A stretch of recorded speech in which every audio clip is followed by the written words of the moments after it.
Parce que l'objectif, c'est quand même que de la salle sortent des idées, qu'on sente qu'il y a des gens qui sont sur le point d'avoir envie et ceux-là, il faut qu'ils y aillent. On travaille sur une petite, sur un petit créneau de clientèle, sur une petite fenêtre de clientèle, et que cette petite fenêtre de clientèle, si on n'est pas parfait, eh ben, on est plusieurs à se la partager. Ce qu'on peut faire, nous, pour aider les remontées mécaniques à travailler mieux.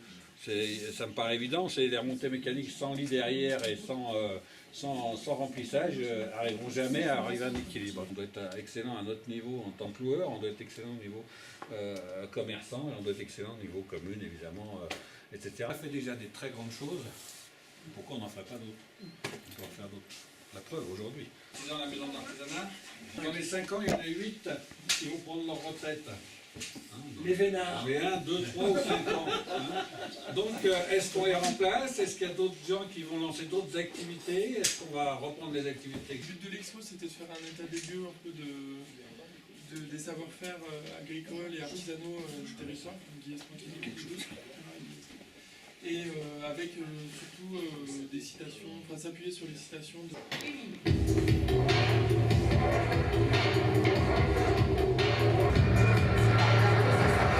Usigul a inventé la roue du 21e siècle. Une roue révolutionnaire qui contient dans son axe même un moteur électrique et une batterie.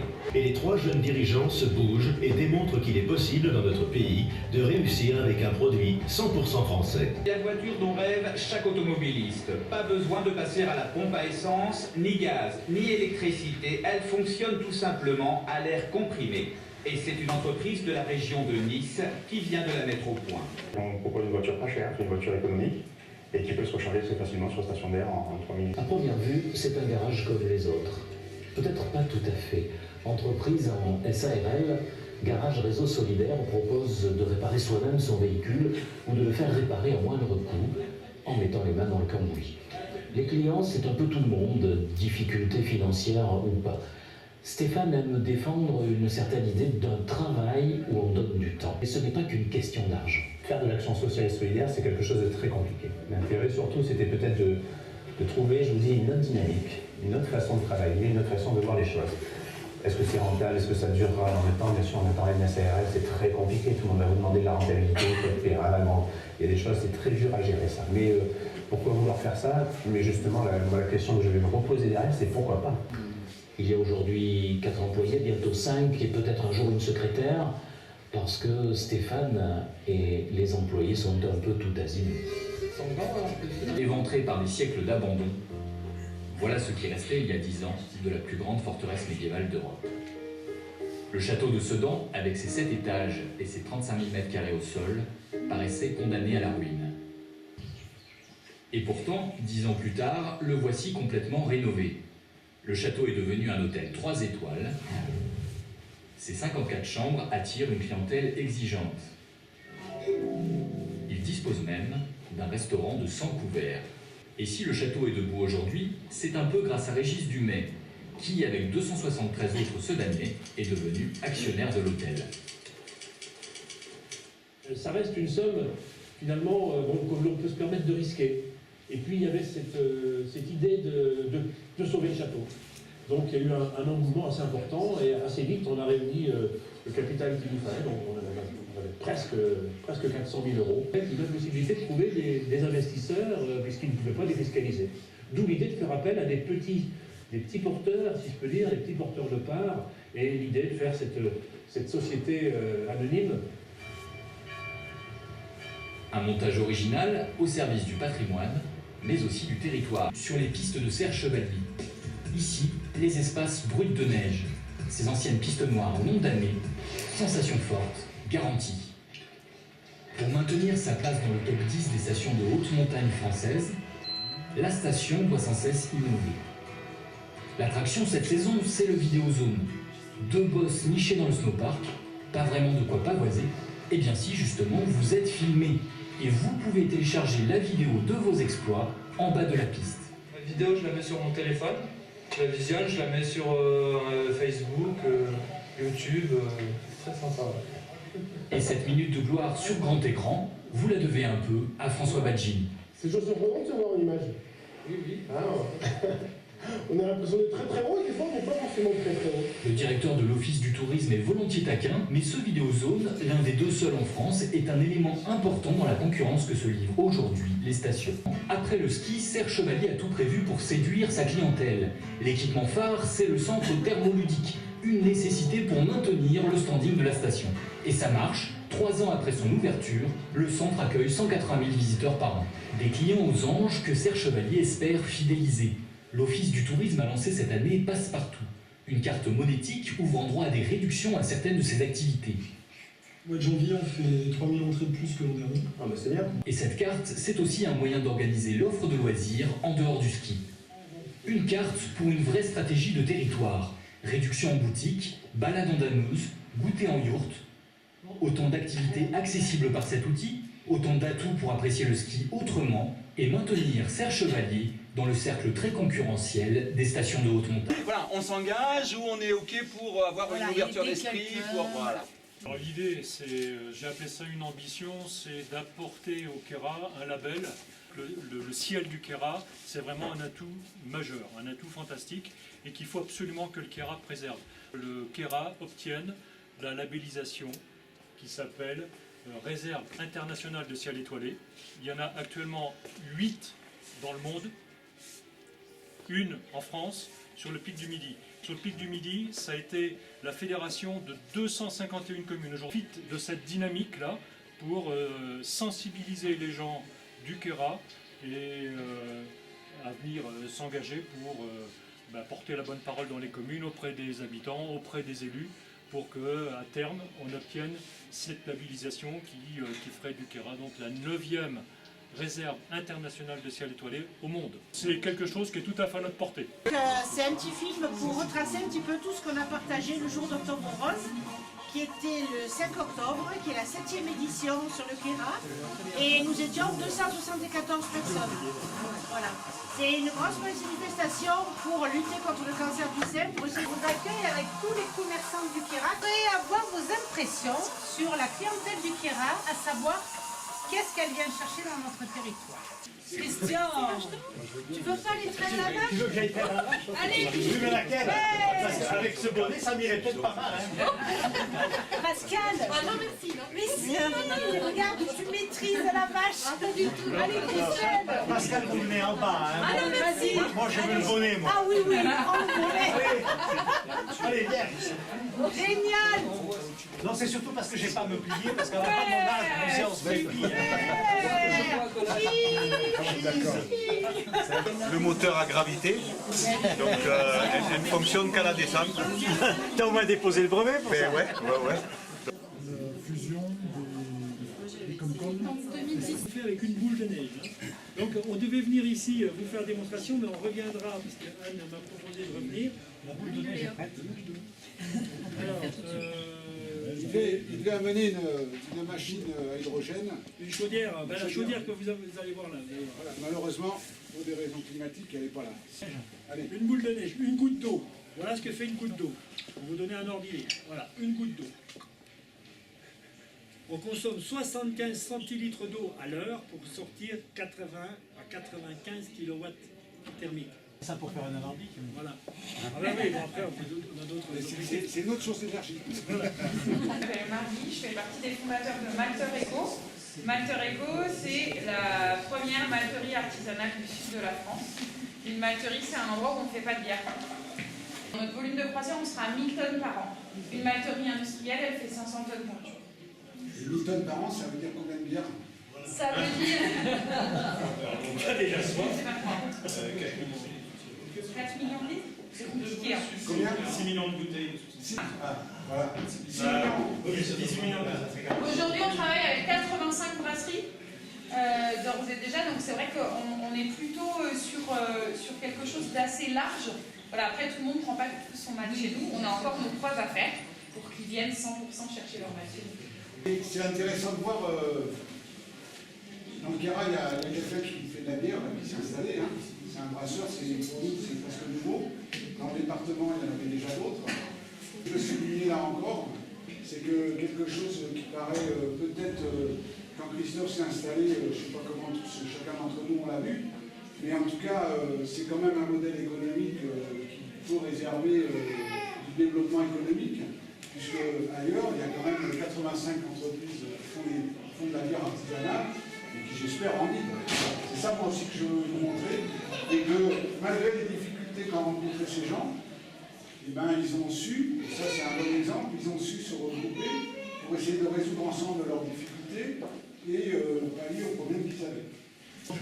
Le blé que vous avez vient autour alors de votre... Ouais, en fait, pour l'instant, on a surtout des cultures dans la Drôme, parce que pour nous, c'est le plus facile, c'est la rivière, c'est de l'autre côté du fleuve. On en a pas mal en Bourgogne et puis dans le nord de Rhône-Alpes. Et en fait, l'idée à terme, c'est d'avoir des filières régionales. C'est-à-dire, par exemple, sur le Gard, on travaille sur une filière Gard où les agriculteurs du Gard font malter chez nous et leur malt revient aux brasseurs du Gard. Regrouper des artisans en exposition et en vente directe. Pourquoi on a fait ça? Pour recréer un lien entre consommateurs et une production locale.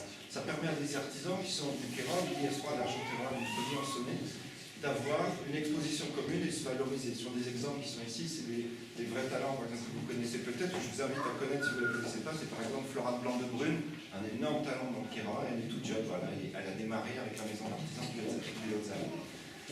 Ça c'était il y a 5 ans, on a évolué, on va un petit peu plus loin parce qu'on est passé au stade de la co-création avec le fait d'être ensemble une exposition des artisans sont mis 2 à 2 pour créer des choses. Et puis on s'est dit pourquoi pas créer finalement des ateliers mutualisés. On a créé sur l'Argentérois un premier atelier mutualisé. On arrive à se regrouper sur un espace, on diminue le coût, on diminue nos moyens et surtout on multiplie notre énergie face à tout ce qui peut arriver lorsqu'on est dans le Alain, je suis le directeur adjoint d'un centre d'aide par le travail de Villars-Saint-Pancras, à côté de Briançon. Moi, j'interviens dans le champ du social, puisqu'on accompagne des personnes en situation de handicap. Donc, c'est pour ça qu'on est parti sur le développement d'une pelle d'avalanche, conçue avec le PGHM. C'est un produit qui est fait sur mesure. Là, ce que vous avez là, c'est le prototype de la pelle. Ce qui est intéressant dans cette démarche, effectivement, c'est de sortir un petit peu du contexte au niveau des ouvriers de CAP. Stop, on arrête effectivement l'esprit un peu misérabiliste. Ils sont capables de faire des produits de haute technicité. La preuve, donc aujourd'hui, ils travaillent effectivement sur des fibres composites, carbone, Kevlar. Le dernier produit effectivement qui est développé, ça c'est la pelle effectivement qui sert donc ceux qui font du ski d'alpinisme. Donc suivant la norme ISMF, je vous laisse voir la différence avec l'autre. Fabrication, vous êtes combien? Ils sont 14 à terme. 14 pour l'instant, ils sont 3. Pour l'instant, ils sont 3. Comment l'idée vous est venue là, de vous lancer là-dedans? Alors, tout simplement, c'est une discussion entre un moniteur d'atelier et puis un gendarme du PGHM qui font la montagne. Ils se sont dit, bon, le moniteur a vu son ami effectivement avoir sa pelle. Il dit, mais qu'est-ce que c'est que cette pelle? Qu'est-ce que vous avez au PGHM? Et puis, dans la discussion, il leur a dit, tout simplement, on n'arrive pas à trouver une pelle sur mesure. Moi, ce que je peux te proposer, je te fais un proto effectivement en fibre composite avec un matériel beaucoup plus dur qui va résister beaucoup plus dans le temps. Tu me dis si ça te va, et puis si ça te va, on peut essayer d'aller un peu plus loin. Encore, on voit qu'une petite idée, il a fallu travailler derrière parce qu'en fait, on ne voit que la partie émergée de l'iceberg, ça ne s'est pas fait comme ça. Mais une petite idée, ça veut dire derrière une économie qui tourne, une création, et bon, là on est dans le social, mais peu importe, c'est quand même des gens qui travaillent derrière et qui ont envie. Donc on a été aussi bien relayé par le projet Leader, il faut quand même le dire.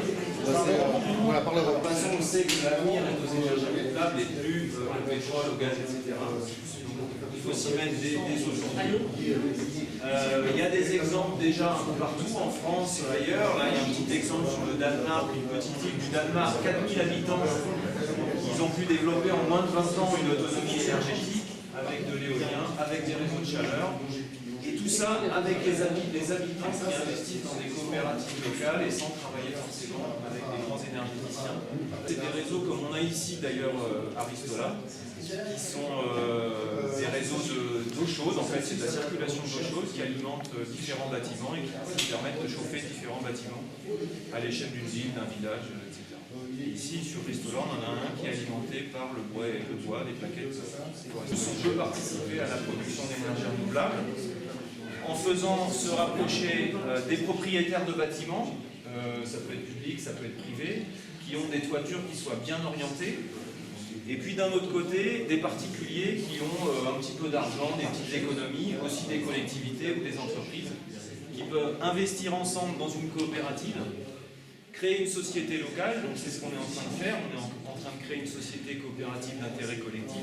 Et c'est cette société locale, coopérative, avec l'argent et les investissements locaux, qui va pouvoir développer des projets. Alors, je m'appelle Didier, moi j'ai monté une entreprise secteur culturel à Digne-les-Bains, en venant de Marseille, donc simplement en disant ça démontre une certaine complexité à la chose. L'idée c'était de monter un café-théâtre à Digne-les-Bains, donc qui est une ville-préfecture, comme vous savez, qui a à peu près 16 000 habitants. On a créé des formations professionnelles pour des artistes qui viennent d'un peu toute la France. On fait de la production et de la programmation d'artistes qui sont aussi à l'échelon national. On travaille dans l'événementiel pour des comités d'entreprise, c'est-à-dire qu'on leur fournit des artistes pour les comités d'entreprise, des associations, des animations, des collectivités. Et puis on a également des spectacles concrets en tournée, en réponse à des appels à projets, et 2 festivals qu'on a créés. La particularité de ça, c'est qu'on a fait tout ça sans 1 euro d'argent public, parce que lorsqu'on est arrivé à Digne, on n'a pas été très bien reçus, à la fois par les élus et par les structures culturelles existantes, qui pensaient qu'on venait marcher sur leur plate-bande et leur prendre un petit peu leur pain. En 5 ans, on a accueilli 20 000 spectateurs, 300 spectacles professionnels avec des artistes francophones qui viennent de la France, de la Suisse, de la Belgique, du Canada. À Digne-les-Bains, donc c'est pas Lyon, c'est pas Bordeaux, c'est pas Paris. Moi, elle me concerne bien, elle me convient bien, parce que moi, je ne suis pas du Kéra. Donc voilà, mais je pense que pour ma part, j'ai été très bien accueilli dans le Kéra. Ce que j'en ressors, c'est qu'une entreprise privée à Digne, elle a réussi à s'installer sur le culturel, et à en vivre, et à ce que ça marche. Ce qui veut dire que là encore, ce qui nous manque souvent, malheureusement beaucoup, c'est des gens qui ont envie. Donc, que je répète, ceux qui en ont un petit peu envie, il faut qu'ils le disent, et il faut qu'on les aide. Voilà. Parce qu'en fait, la solution, elle est là. Elle est là. Entre aider quelqu'un qui est porteur de projet, qui en veut, et qui réalise un projet avec ses tripes, c'est tout à fait différent qu'une commune ou qu'une communauté de communes qui met en place un service, qui embauche du personnel, et qui ne fait pas forcément ça avec ses tripes. On veut créer une entreprise, on fait que de cogiter dans sa tête. La nuit, on ne dort pas forcément très bien parce que ça cogite, et on est malheureusement souvent très seul. Et nous, on a pensé qu'effectivement, avec notre proximité, on pouvait peut-être faire quelque chose. On a déjà essayé de le faire. Il y a des gens qui sont venus nous voir.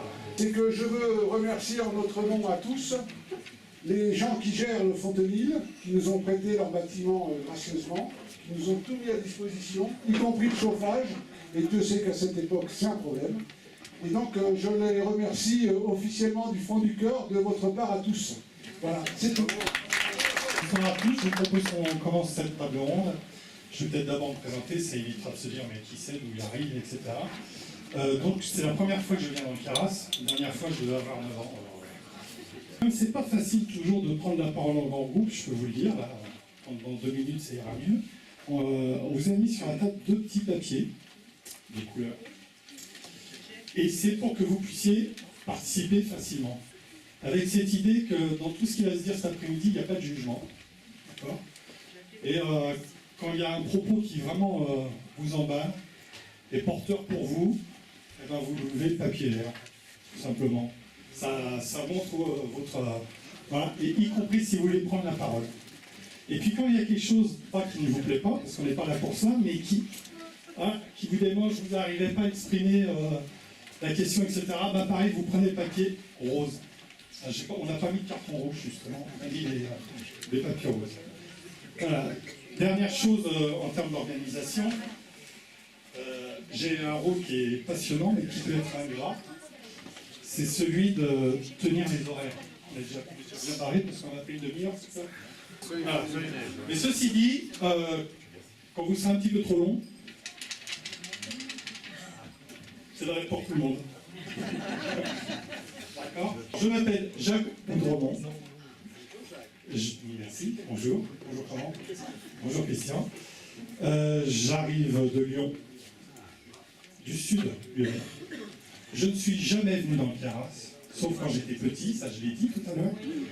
Alors on va se donner 3 quarts d'heure au maximum pour qu'ils puissent revenir un petit peu sur leur activité, comme ça ceux qui n'ont pas pu voir les présentations se feront l'idée. Je m'appelle Marie, je fais partie des fondateurs de Malter Eco, qui est une malterie artisanale en Ardèche. En 2 mots, le projet, il est né du fait que la France en fait a déjà plein de malteries. Il y a plein de malteries en France, ce sont des malteries industrielles. La France est le premier exportateur mondial de malt, mais les brasseries, les nombreuses brasseries qui se redéveloppent, notamment sur les territoires ruraux, sont des brasseries artisanales qui veulent autre chose que le malt industriel et qui donc pour l'instant se fournissent surtout en Belgique et en Allemagne et qui voulaient un produit plus proche de chez eux, biologique, artisanal, et qui nous ont sollicité pour monter ce projet. Voilà ce qu'on fait. Alors pourquoi? Alors, pourquoi vous êtes parti là-dessus?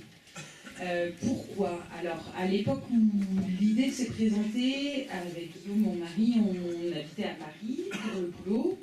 On était beaucoup baignés par les expériences d'Ardelaine, du Vialodon, les fameuses expériences ardéchoises que vous connaissez peut-être.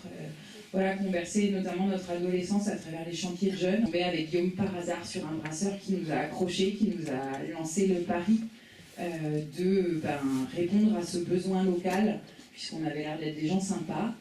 Et voilà, et du coup ça a vraiment coïncidé avec notre recherche de projet professionnel, notre envie de faire quelque chose d'utile et puis de s'éclater à plusieurs. Et les atouts de ce projet alors? Pourquoi ça n'existe pas? Et finalement, en creusant, ce c'est pas pour rien, on y a trouvé ce qu'il fallait pas qu'on fasse. Parce qu'en effet, il y avait eu d'autres tentatives, des tentatives de faire de l'industrie à petite échelle, par exemple. Ça, c'est pas pour rien que ça marche pas. L'industrie, c'est rentable quand c'est gros. Et puis le gros défi, c'est que c'est un projet qui est protéiforme, qui est complètement hybride, parce que c'est très très ambitieux de vouloir faire de l'insertion, de la coopération, une activité qu'on ne sait pas faire, sans argent, bien sûr, ce serait trop facile. Et du coup, ce côté complexe, en fait, nous, il nous a plu, mais on s'est rendu compte qu'il pouvait être effrayant. De formation, je suis biologiste, donc ça m'a permis de comprendre un petit peu ce qui se passe dans notre organisme. Je me suis tournée depuis quelques temps maintenant sur ce qu'on appelle l'alimentation vivante. Alors qu'est-ce que c'est? Il s'agit de prendre des aliments le plus brut, le plus natif possible, des aliments non traités, si possible, donc issus de la filière bio. Pour ceux qui sont vendus commercialement, mais après ça peut être évidemment encore mieux si on les produit soi-même. Donc c'est aussi une démarche où on va viser à consommer des choses localement, des choses de saison, et on va les maltraiter le moins possible. Donc la difficulté majeure, c'est que les gens ne comprennent pas très bien le lien qu'il peut y avoir entre ce mode d'alimentation et leur santé. J'ai mis en place la construction du refuge de Sarenne, dont certains ont peut-être déjà vu des reportages. C'est le premier bâtiment européen énergie positive situé à plus de 2000 mètres d'altitude. Je suis arrivé avec mon projet dans un lieu désertique, c'était une ruine située donc sur un col balayé par les vents, dans une commune de 83 habitants de l'Oisin, donc qui vit à l'ombre des grandes stations qui s'appellent l'Alpe d'Huez et les Deux Alpes. Mon projet, tout le monde a rigolé, je leur ai dit voilà, je vais faire un bâtiment autonome à énergie positive et je voudrais en faire une vitrine technologique dans le cadre d'un projet qui serait porteur à l'échelle européenne pour en faire un site pilote. Pas beaucoup d'argent, on allait voir les banques, on allait voir la NEF et compagnie, et les banques nous paraissaient le plus près et le plus proche de nos idées. En fait, la relation qu'on a avec son banquier, c'est simplement l'individu et l'homme qu'on a en face de soi. Ça n'a rien à voir avec l'étiquette. La meilleure des banques, c'est l'individu qui va vous recevoir. C'est pas, voilà, il n'y a pas de banque qui soit bonne ou mauvaise, la meilleure ne vaut rien. Simplement, c'est la relation humaine que vous nourrissez avec le gars qui va prendre le sujet de la décision. On s'est rendu compte que l'énergie solaire en soi, c'était un intermittent du spectacle, donc on a développé des éoliennes.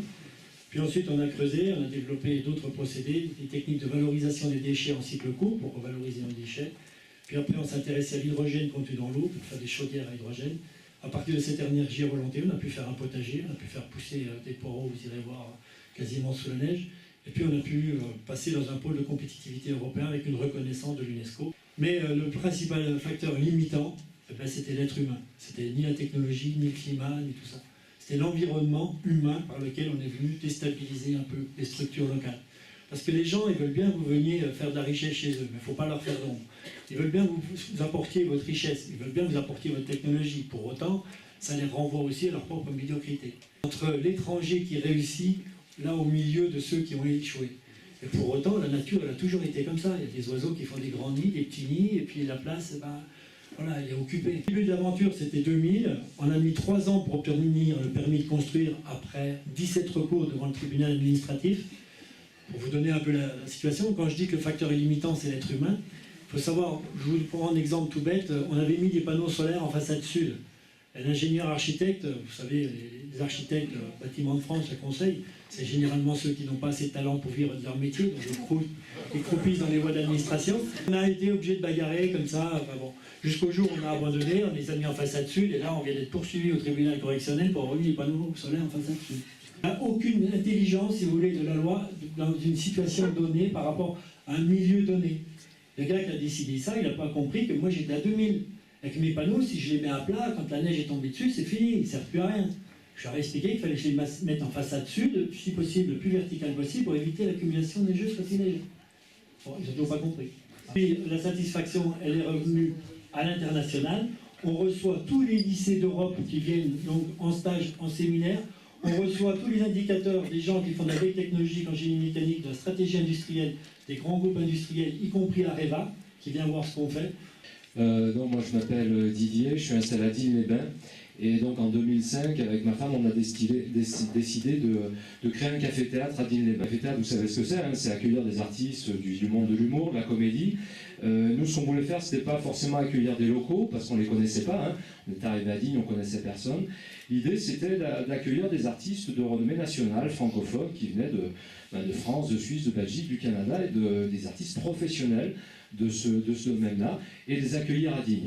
On a démarré ça en 2005, on a revendu notre structure en 2010, et donc ce qui veut dire qu'en 5 ans, on a accueilli 20 000 spectateurs, plus de 300 spectacles professionnels, sans parler de tous les spectacles, les soirées privées. Donc le challenge était évidemment largement relevé, même si on en a vécu pas forcément très très bien, mais en tout cas, pour nous, le challenge était largement relevé.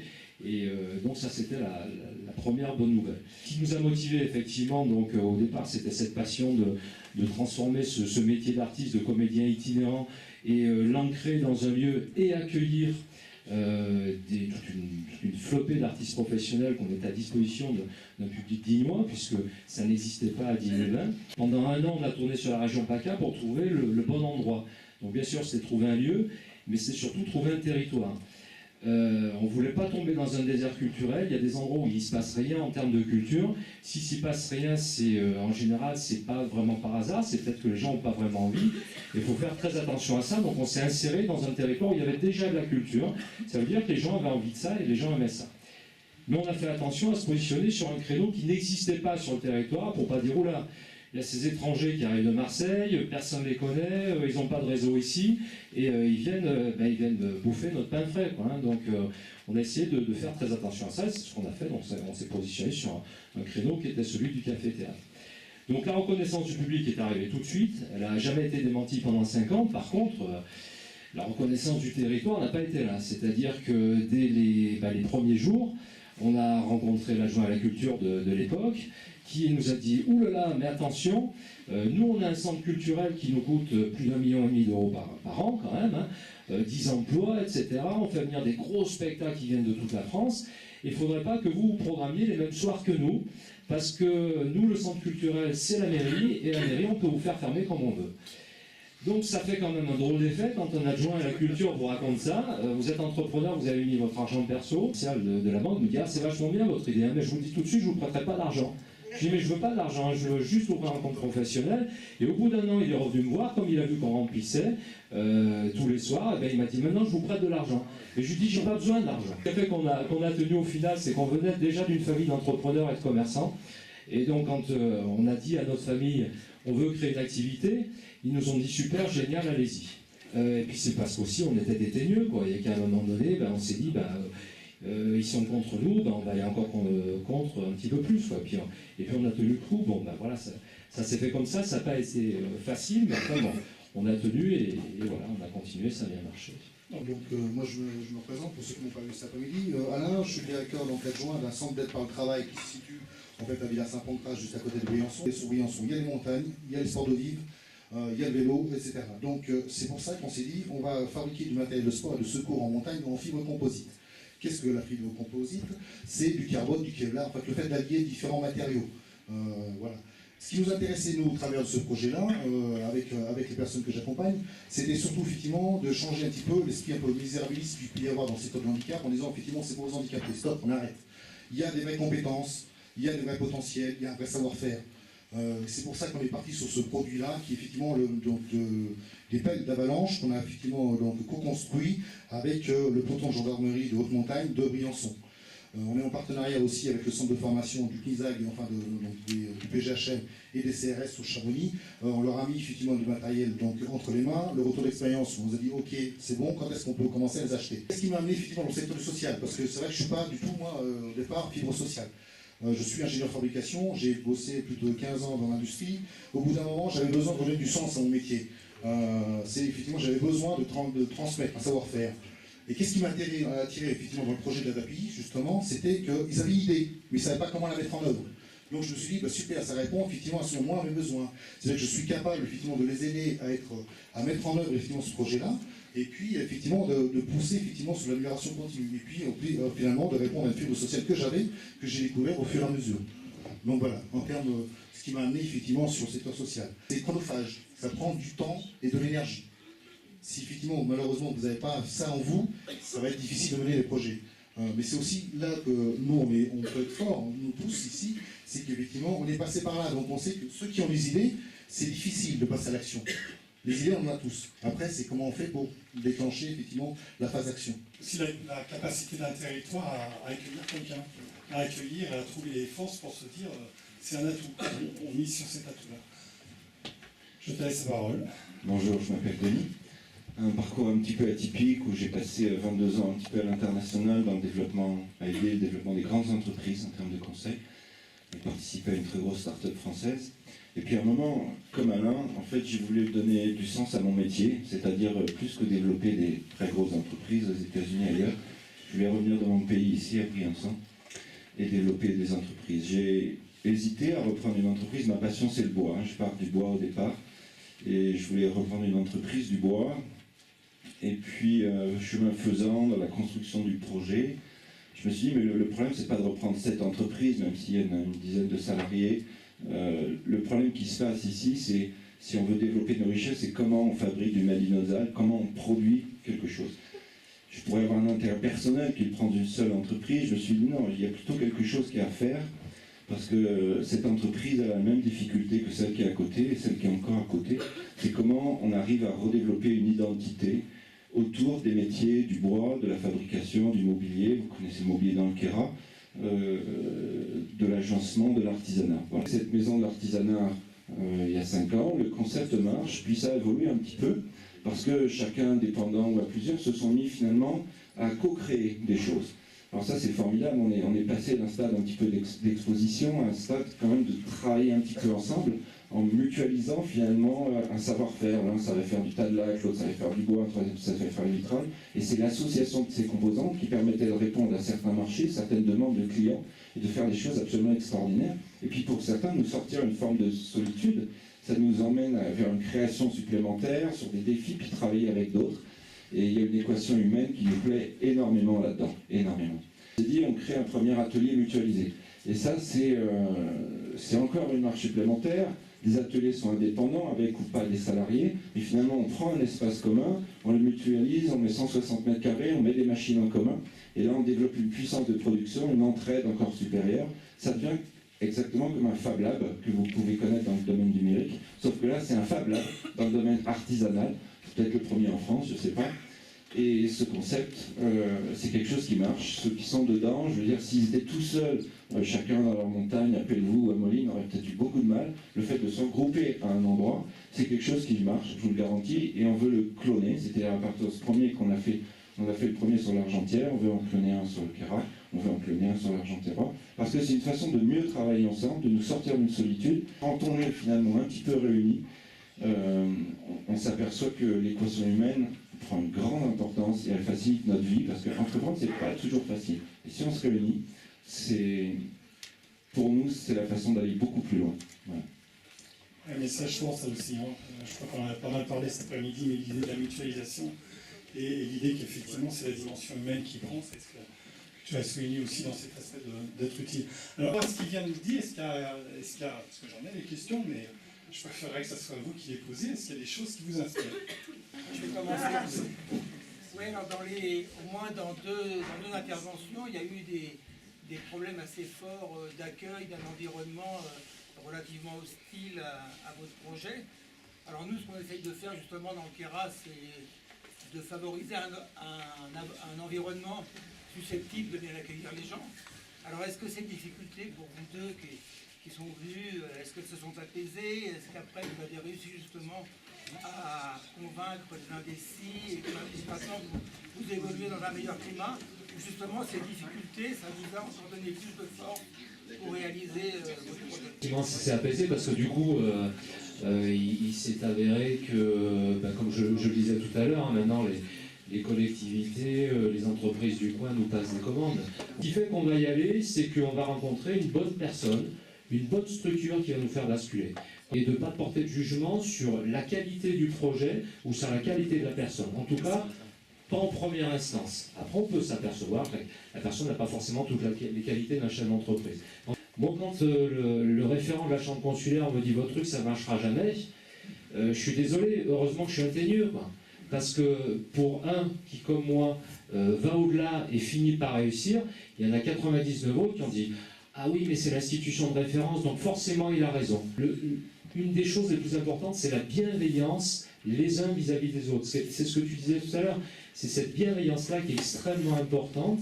Et à partir de là, il n'y a pas de petits projets, il n'y a pas de petits porteurs, et tout le monde a droit à sa part du gâteau. Ce que tu disais tout à l'heure, c'est exactement ça. Bon, je pense que tu es encore plus teigneux que moi,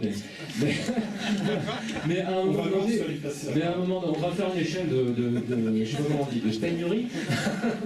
Mais à un moment donné, c'est ça, quoi. Il faut y aller, et c'est dur parce que l'environnement est dur. Mais si on est avec des bonnes personnes, ça sera extrêmement facile. Par des gens qui n'ont jamais pris d'initiative individuelle. C'est-à-dire que dans les chambres consulaires et autres, qu'est-ce que tu retrouves? Tu retrouves des fonctionnaires de base.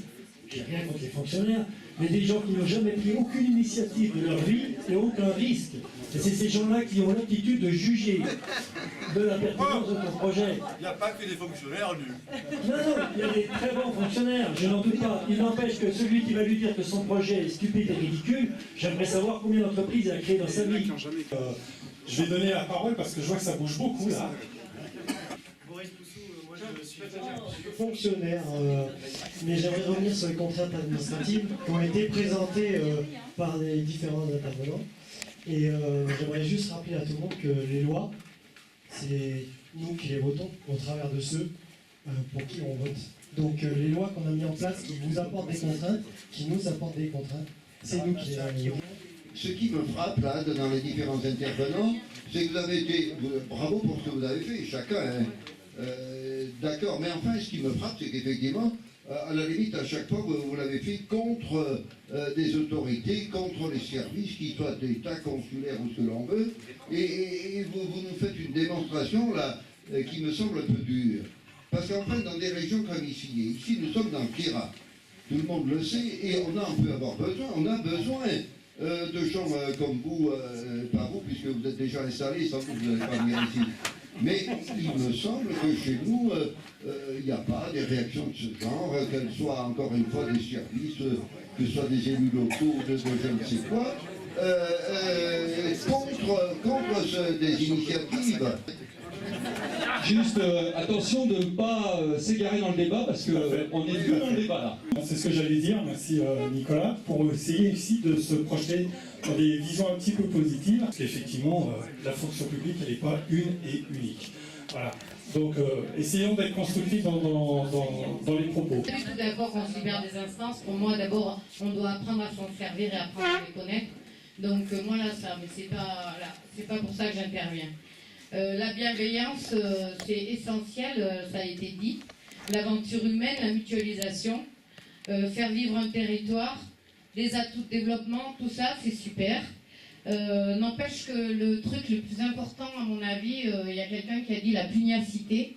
Et effectivement, la pugnacité et pas s'arrêter sur oh là là, mais qu'est-ce que c'est ce projet, ça n'a jamais été fait ici. À mon avis, il faut regarder, et puis peut-être aussi regarder ce qui a été fait et qu'on a oublié. Je ne sais plus qui c'est qui a dit projet innovant, nouvelle entreprise, avoir envie. Tout ça, à mon avis, c'est essentiel. Maintenant, pourquoi j'ai levé le carton rouge quand même tout à l'heure, c'est parce que sur le choix de la gestion de son territoire, on est là pour ça. on n'est pas sur le choix de la gestion de sa santé. La plupart des porteurs de projets qu'on rencontre, quels que soient les secteurs d'activité, sont des gens qui sont au cœur de leur métier, qui sont au cœur de leur projet. Ils comprennent très bien leur projet, techniquement, technologiquement, ils le comprennent très bien. Tout l'environnement, ils ne le connaissent pas. Et très souvent, on n'a pas ces qualités qui vont faire d'un bon porteur de projet un bon chef d'entreprise. C'est-à-dire, autant on peut très bien connaître la technique de son projet, je peux être un très bon fabricant de fromage, je ne serai pas forcément un très bon entrepreneur, gestionnaire de ma fromagerie. C'est clair à venir, c'est un peu sur cette base-là aussi que vous avez engagé l'activité, c'est-à-dire pouvoir aider les gens à créer du réseau et soutenir, et effectivement se dire qu'on n'est jamais tout seul devant les difficultés, et que les relations humaines, c'est important. Nassir a posé une question sur, à savoir si, après les difficultés que vous avez eues, les résistances, est-ce que finalement le regard qu'on avait porté sur vous initialement avait changé Le point de bascule, en fait, il s'est fait par la reconnaissance médiatique du projet, et puis l'aura et la notoriété. Et les élus, ils n'ont pas pu continuer de lutter contre un projet qui ne leur appartenait plus, et après ils sont venus se greffer dessus en disant vous avez vu, on l'a aidé, alors qu'en fait ils avaient tout fait le contraire. Pourquoi est-ce que la santé est importante? Pour répondre à la dame, il n'y a pas de porteur et de capital plus important que sa santé. Les territoires ici, pourquoi est-ce qu'on y croit? Parce que quand tu vis dans le terrasse, je suis désolé, il y a plein de gens qui peuvent en faire le témoignage, et ben, le matin tu te réveilles avec un autre appétit et une autre santé, ne serait-ce que par la luminosité que vous recevez. Et bien il y a des gens qui ont des très bonnes initiatives en Belgique, en Allemagne, en Autriche, dans des pays où on manque cruellement de soleil, mais pour autant, même en mangeant bio, même en ayant une qualité et une hygiène de vie extraordinaire, ils sont toujours dans un déficit de soleil. Le petit conseil dans la réflexion actuelle, c'est de se dire que ça, c'est un élément voilà. de patrimoine. Le soleil, c'est un élément de votre patrimoine. De même que les projets, il est important d'irriguer un nombre important de projets pour qu'il y en ait un ou deux qui germent, même si en dehors des a priori. Quant au tourisme, n'oubliez pas que le tourisme tue ce qu'il vient chercher. Le tourisme, il faut absolument le maîtriser pour pas que ça devienne un enfer. Les usines à ski telles qu'on les a faites dans les Alpes, et entre autres à l'Alpe d'Huez d'ailleurs, c'est fini. C'est l'ancien monde, le nouveau monde, c'est du tourisme à échelle à taille humaine. Je suis assez d'accord. Par contre, moi je trouve que le Queyras c'est très beau, je suis convaincue. On est 7 villages, on est quand même un grand territoire. On a effectivement maintenant, grâce à Internet, des réseaux on arrive à communiquer facilement les informations. Mais on a quand même, à mon avis, surtout un gros problème de transport. Alors ce soir, c'est pas forcément un bon exemple parce qu'on est quand même à Ristola, on est loin, on est quand même assez nombreux. On est dans une dynamique comme ça de pouvoir valoriser, y compris, c'est vrai, un territoire qui est magnifique, mais qui est en bout de vallée, qui est un peu enclavé, qui peut rencontrer des difficultés, mais qui ne sont pas contraignantes. Vous l'avez bien souligné, ce soir, c'est vrai que la salle est pleine, donc c'est quand même un atout, puis on a peut-être les capacités à s'organiser. Moi, j'ai entendu cet après-midi des mots comme circuit court, numérique, mutualisation, consommer local, etc. Est-ce qu'il y a comme ça des clés pour vous importantes, et on parle bien du Queyras, c'est-à-dire à partir de notre expérience, et puis j'aimerais bien qu'on réagisse là-dessus, est-ce qu'il y a des clés qui font ce qu'on appelle aujourd'hui l'innovation dans ces... Non, moi je pense que le développement économique d'un territoire, c'est dans deux sens. C'est-à-dire que vous avez tous les territoires ont des pépites. Quand je disais tout à l'heure qu'on est tous porteurs d'un projet plus ou moins ambitieux, tous les territoires ont des pépites. Bon, voilà, vous en avez aussi. Avec chaque territoire a aussi ses difficultés. Le territoire du Queyras est enclavé, donc ça c'est un fait. Il n'y aura pas d'autoroute ici, il n'y aura pas d'aéroport, il n'y aura pas de choses comme ça. À l'inverse, vous allez travailler à Marseille, on va dire tiens, oui, il y a tout ce qu'il faut, il y a les autoroutes, il y a du métro, il y a tout ce qu'il faut. En revanche, les contraintes d'une zone urbaine sont autres. Et c'est pas pour ça que la réussite entrepreneuriale est plus facile à Marseille, à Paris ou à Ristola. Les projets qu'on a sur le territoire, ils sont bien, parce qu'ils sont ancrés, parce que c'est vous qui les portez, parce que c'est vous qui connaissez votre territoire. Ça, c'est vachement important. Mais d'un autre côté, ça ne nous empêche pas d'ouvrir le territoire à des choses qui vont venir. Alors on parlait de transport, donc de transport style routier. Comme je vous le disais, il n'y aura pas d'autoroute ici. En revanche, l'autoroute du numérique, elle peut exister au fin fond du Sahara. Tout à l'heure, on relevait justement l'accessibilité, les réseaux, etc., la configuration géographique qui vous priverait d'un territoire, on va dire, aux portes de l'agitation collective. À savoir qu'en Suisse, vous avez des régions, je ne sais pas si vous connaissez la Gruyère, je ne sais pas si vous connaissez des régions qui ont les mêmes typicités que chez vous, c'est-à-dire pas d'accès, des réseaux autoroutiers difficiles, etc. Allez voir comment l'industrie suisse est structurée à une échelle à taille humaine, avec des entreprises familiales, avec du vrai savoir. Quand je dis que l'eau est notre avenir, vous n'avez peut-être pas de pétrole, mais l'eau va devenir plus rare que le pétrole. L'eau étant devenant vraiment un bien précieux pour l'humanité et la survie, on ne peut pas s'abstenir de boire tous les jours. Même ceux qui pensent qu'ils pourront boire du vin durablement, c'est pas vrai. On dit sur ces problèmes, Vorarlberg est un territoire en Autriche tout à fait comparable à ce qui se passe ici dans le Queyras, et qui est devenu une économie, un véritable modèle de développement d'économie positive, bénéficie d'une richesse extraordinaire locale. Alors, ils ont sans doute beaucoup moins de soleil que nous, mais ils ont l'eau, ils ont le bois, ils sont partis d'une richesse bois pauvre, parce qu'ils partent du sapin. Ils ont créé un modèle social, le monde entier vient les voir, ils sont à l'échelle du Queyras. C'est ce qui nous anime, parce que ce qu'ils ont compris, c'est que leur richesse vient de ce qu'ils ont dans leur façon de consommer, de façon de produire, c'est-à-dire vous avez tous les jours un acte d'achat qui est le vôtre, d'acheter des bénéfices de la mondialisation qui sont faits en exploitant des enfants qui sont en Chine ou je ne sais pas où, ou des produits qui sont locaux.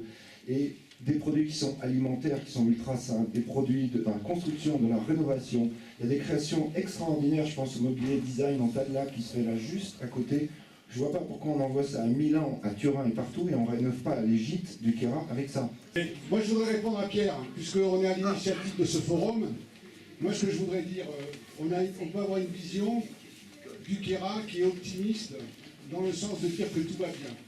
C'est vrai, Pierre, que tout va bien. En attendant, tout le monde est inquiet pour l'avenir dans notre région. Et ça, Pierre, tu n'as pas le droit de l'oublier. Donc moi, ce que je voudrais dire, c'est qu'effectivement, dans le Queyras, il y a des très bons personnes qui sont dotées de très bonnes initiatives et qui peuvent avancer et nous faire progresser dans l'économie. Par contre, ce que j'en retire de tout ce qui a été dit là, malgré ce que tu dis, Pierre, pour moi, c'est important, c'est de me rendre compte qu'effectivement, les initiatives, il faut qu'elles existent, et pour qu'elles existent, il faut qu'on les aide. Voilà, c'est ça que moi j'entends. Et quand je dis qu'il faut qu'on les aide, ça veut dire qu'il faut qu'on les soutienne, il faut de la bienveillance, il faut que nous tous, autant qu'on est, on est concernés par quiconque d'entre nous ait envie de faire un projet. C'est ça que j'entends, Pierre. C'est pas ce que tu dis. Effectivement, dans le Queyras, on peut faire des tas de choses, il s'est fait des tas de choses. En attendant, il est un fait certain, c'est que les gens sont inquiets de leur avenir dans le Queyras. Et ça, moi, je le vois tous les jours. On parlait tout à l'heure de visibilité, donc visibilité au niveau de la création des entreprises. Et alors, sous le petit panneau qui sont affichés là, j'avais fait écrire, je ne sais pas où ça se trouve, mais pourquoi les gens ne viennent pas dans le Queyras? Donc je venais régulièrement chez moi et je voyais donc à Manosque, à la sortie de l'autoroute, des bouchons, tous les gens qui venaient au ski. Aux Ors, on en perdait un petit peu plus loin encore, puis j'arrivais aux portes du Queyras, j'étais tout seul. Et j'arrive sur les pistes, il n'y a personne. Donc comment ça se fait? C'est la question que je pose depuis pas mal d'années. Comment on pourrait faire pour que 3% ou 1% des touristes qui vont à Vars et ailleurs, parce qu'on n'en veut pas ceux qui, vous avez compris, on veut les bons, quoi. Donc 1% on va dire. Comment faire pour que ce 1% vienne dans le Queyras pour que justement on ne soit plus là à se dire chaque année, ah mais la station va fermer, la station va rester ouverte. Donnez-nous des idées. Une seule activité, un seul modèle, une remontée mécanique et autres, c'est fini. Il faut diversifier les produits. Et on le voit même dans les grandes stations qui aujourd'hui voient leur activité réduire. C'est le cas d'Alpe d'Huez, c'est le cas des grandes stations. Les 15 premières grandes stations en France, pourquoi? Parce qu'on avait inventé le surf, on a inventé le ski parabolique et tous les 5 ans un produit, si on ne l'a pas renouvelé, malheureusement il y a une érosion. Il y a le deuxième facteur, c'est que le ski, c'est un sport, entre guillemets, pas de riches, mais on va dire, qui s'adresse à une clientèle aisée. J'aime pas non plus catégoriser les gens. Non, mais quand je dis riche, c'est 7% quand même de la population. Voilà, française. c'est pour ça. Il fait 22 degrés chez moi, il regarde pas la tête, il dit j'ai froid. Parce qu'ils ont vu la neige. Ils ont vu le tas de neige, ils ont psychoté en regardant le tas de neige. Il fait 22 degrés à l'intérieur. Et le froid est un facteur limitant à un développement d'une situation qui ne va pas plaire à tout le monde. Alors, à un moment donné, il faut aussi diversifier.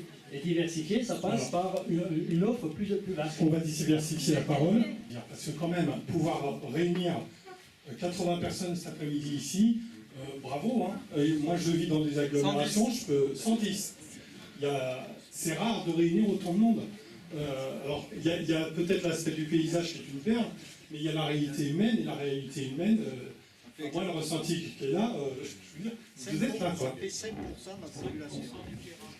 Je voulais revenir sur comment trouver de nouvelles initiatives, encourager les gens à s'installer et à créer leur activité.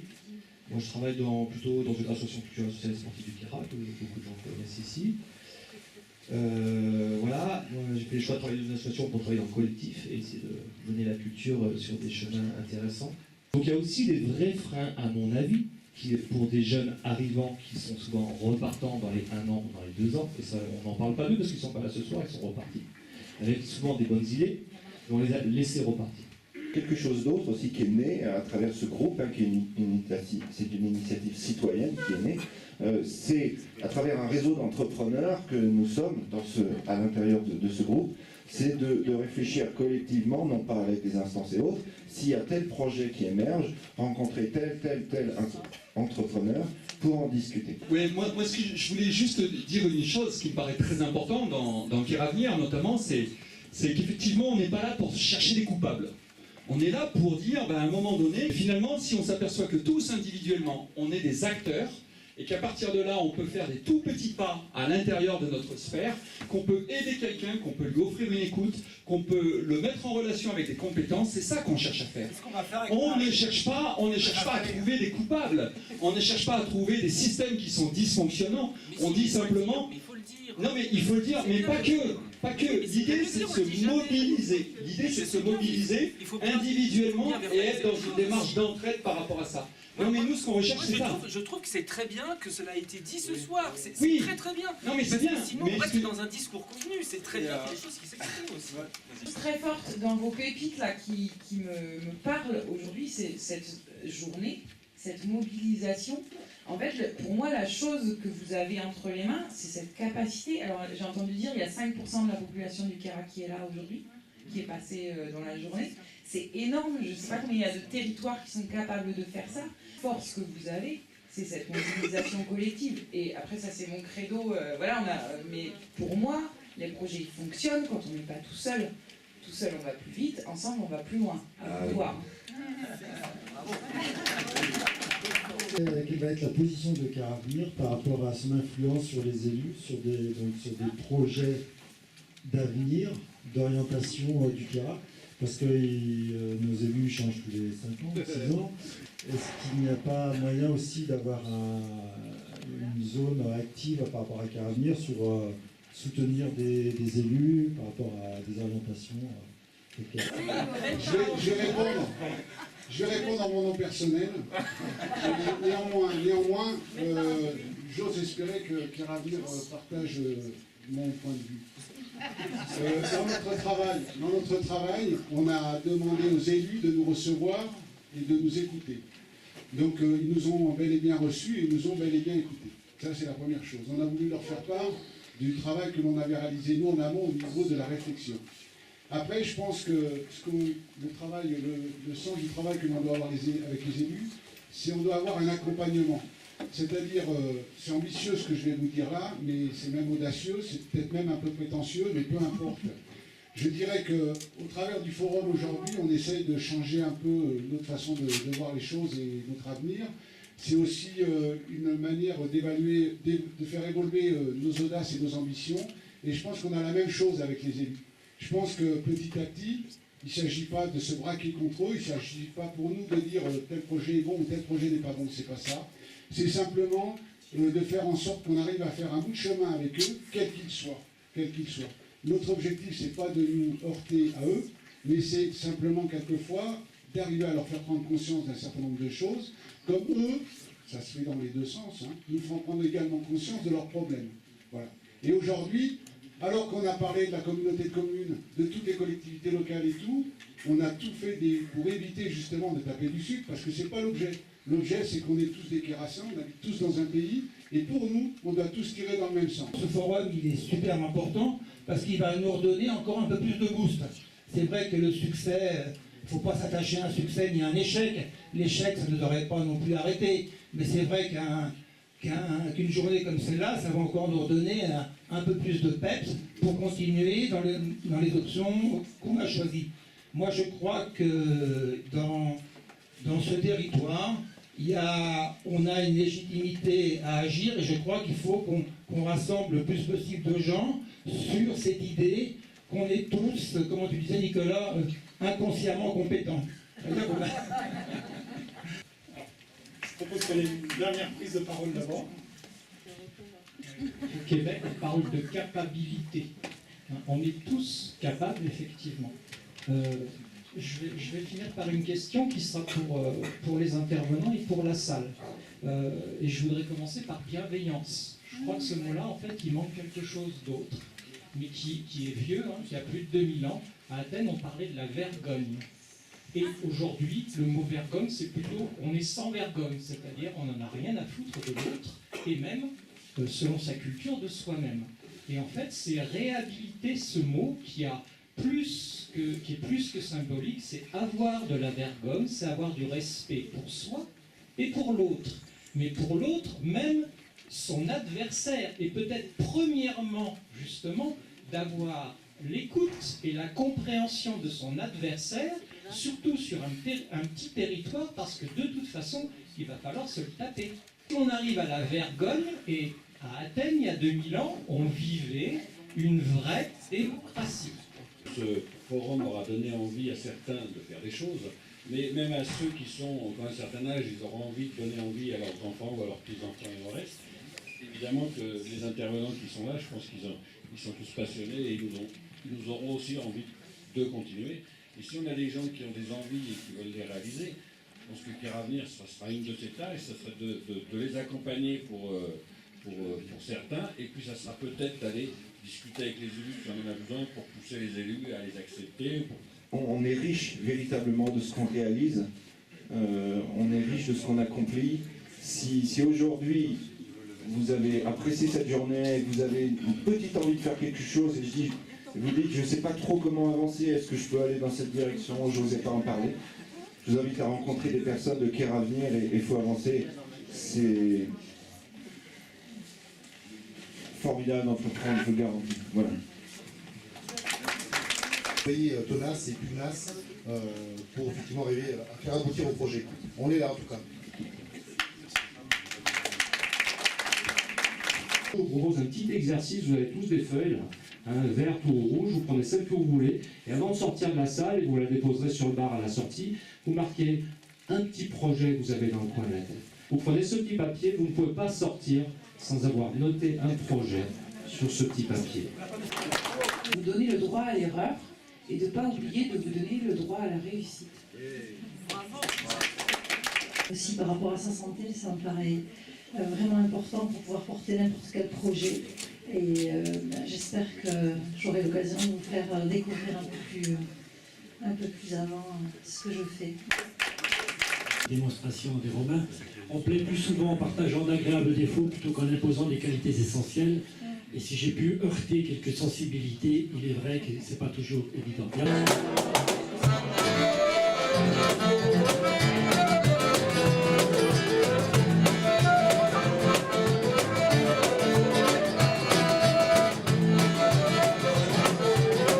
Le Kéra de demain, c'est celui que l'on va construire ensemble, pour les jeunes d'aujourd'hui, qui deviendront les anciens de demain. T'es quand même sympathique, et puis je te laisse chercher. Allez, puis si tu trouves des choses pour arranger un peu la situation, bah ma foi, on te dira merci. Allez, salut. C'est que les fous sont toujours en avance, donc si vous n'êtes pas fou, prévoyez un peu plus de temps. Aucune idée. Moi, je vais faire moniteur de ski. L'hiver, j'aimerais bien quand même. L'été, pardon, j'aimerais bien faire menuisier. Tu penses que tu ferais ta petite boîte à toi ou tu irais travailler chez quelqu'un? Chez quelqu'un. Chez quelqu'un? Ouais. Pas ta boîte? Non. T'aurais pas envie? Bon, ce serait un peu dur, hein, je trouve. Ornithologue. J'aimerais bien faire comme métier. J'aimerais bien me lancer dans la cuisine. J'aime bien aussi le cinéma, mais j'hésite parce qu'il y a plein de choses. Oui, scientifique. Photographe. Soit pâtissier, soit acteur. Vétérinaire. Agriculteur. Décoratrice d'intérieur. Pilote d'avion. Boulangère. Joueur de foot. Ouais, parce que j'aime bien Kira. Moi, je préfère déjà travailler en Kira plus tard. Ouais. Ouais, je pourrais. Ouais, Mais c'est super beau. Bah ouais, carrément. Parce que j'ai envie de dire, travailler dans les endroits comme la région parisienne, c'est un peu saoulant. Parce que les voitures font les nuages, c'est hyper fermé, il n'y a pas de campagne, il n'y a pas un arbre, il n'y a pas un bras d'herbe et tout ça. Oui. Bah oui, s'il y a, oui. Oui. Ouais, si c'était possible, ouais. Pourquoi pas? Oui. Oui. Je sais pas. Oui, je suis certain. Bah non. Non? Pourquoi non? Bah parce que quand même, il y a plein de choses qu'on sait pas. Bah ça dépend. Si je travaille bien, oui. Je sais pas du tout. Franchement, je sais pas trop. Enfin, ouais, quelques-uns. Je sais pas. Je sais pas.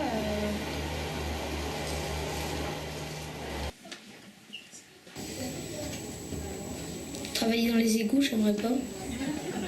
Bah ouais, comme les types qui travaillent à la cantine, aller dans les écoles et tout ça. Puis moniteur et tout ça. Et j'ai vraiment pas envie de faire ce métier. Pas spécialement. Enfin, peut-être prof. Oui, bah, éboueur, ce genre de métier-là. Comme si c'était des tâches à faire qu'on n'aime pas à faire avant de descendre la poubelle. Mais pour gagner des sous. Bah, pour vivre. Pour vivre? Pouvoir nourrir sa famille. Est-ce que tu vas apprendre des choses, moi? Pour le bien de la vie, je vais être ménageur, quoi. Pour gagner de l'argent et aussi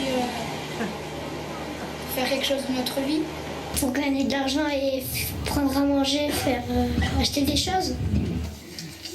Pour gagner de l'argent. Pour gagner sa vie. Pour avoir de l'argent. Pour gagner de l'argent et pour pouvoir manger. Après, pour acheter des jouets à nos enfants.